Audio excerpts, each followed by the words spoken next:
Amicus curiae. So, yung amicus curiae is friend of the court. So, yun yung mga individuals or organizations na tumutulong sa korte para mag-decide ng kaso. Halimbawa, yung expertise sila sa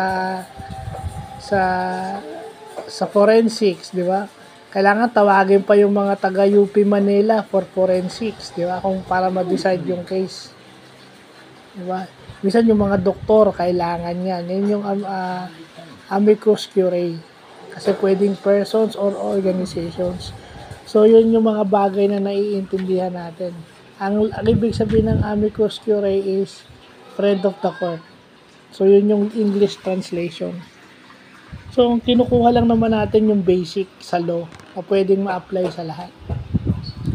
So, yung mga taong nagsishare ng expertise para ma-solve yung isang crime. So, yun yan. Yun lang talaga yan. So, yun lang po.